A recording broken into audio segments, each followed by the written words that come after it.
só quer paz. Nós é morador de rua, usuário de droga. Não temos pra onde ir porque o governo não dá uma assistência pra nós. Todo dia os policiais chegam oprimindo nós, acordando com madeirada, bomba.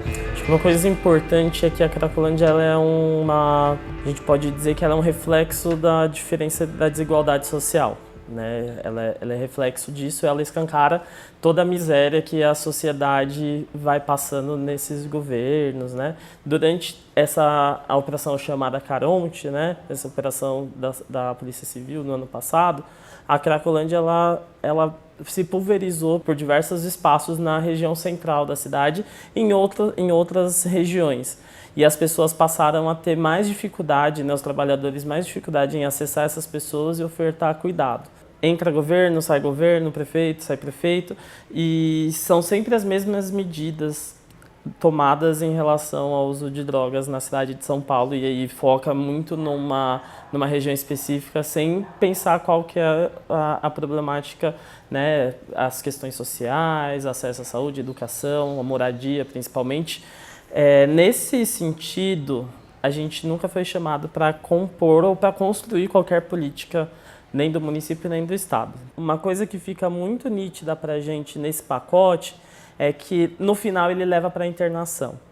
Então, qualquer coisa que a pessoa não tem uma real opção de um cuidado em liberdade, de um cuidado no território. A pessoa precisa, de fato, conseguir olhar para aquele território e se sentir pertencente. Enquanto as pessoas não estão nesse lugar, elas, de fato, elas não vão aceitar, não vão conseguir, né? A gente precisa olhar cada pessoa como pessoas únicas, trabalhando um projeto terapêutico singular, sem violência, sem violação de direito humano, sem violência do Estado contra as pessoas, né? Essa questão do valor de pagamento de bolsa de auxílio, né, para as famílias cuidarem das pessoas que estão em situação de vulnerabilidade.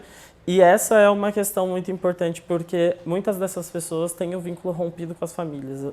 As famílias e a relação com a família foi o que de fato levou essas pessoas para a situação de vulnerabilidade, para a situação de rua, né? Muitas vezes essa relação ela acaba sendo um fator para a pessoa escolher fazer uso de substância, né? Muitas dessas pessoas podem ter sofrido violências dentro de casa, então fazer com que essa pessoa retorne para casa, né? Para essa casa que não é dela, para a família receber um dinheiro que não vai ser revertido muitas vezes num processo de cuidado não vai funcionar. Por isso que a gente entende que a melhor possibilidade de política de cuidado para as pessoas que estão em situação de vulnerabilização nas ruas é meio que um tripé: trabalho, saúde e moradia.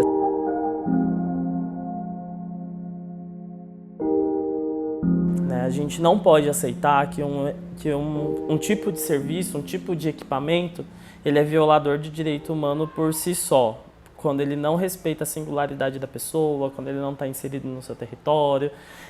O CFP fez há alguns anos algumas visitas em comunidades terapêuticas e tem um relatório. Esse relatório ele fala e ele mostra, ele põe luz sobre todas essas violações de direitos humanos que acontecem nas comunidades terapêuticas. Então a gente não pode olhar para essa política e entender que essa política é uma política de cuidado, né, que deve estar inserida na nossa rede de saúde. Então, inicialmente a gente precisa partir desse lugar da discussão, né? A comunidade terapêutica é um espaço violador de direitos humanos.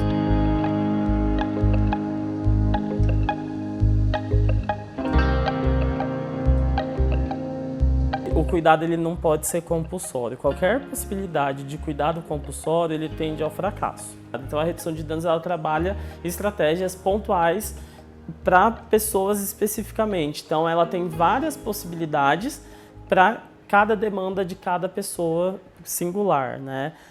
Uma coisa importante da gente falar sobre a redução de danos é que ela vem na contramão dessa questão da proibição. A gente tem um diálogo e um debate muito aberto sobre o uso de substâncias, sobre as questões de infecções sexualmente transmissíveis, do HIV, da tuberculose, das hepatites, que é justamente levar informação para as pessoas, poder falar sem tabu. E a guerra às drogas, né, o moralismo, não, ele tenta inibir essa discussão, tenta inibir que as pessoas tenham acesso à informação. Então a redução de danos vem nesse lugar de construir, de levar informação, de receber informação também, né, para conseguir criar estratégia de cuidado para as pessoas de forma específica.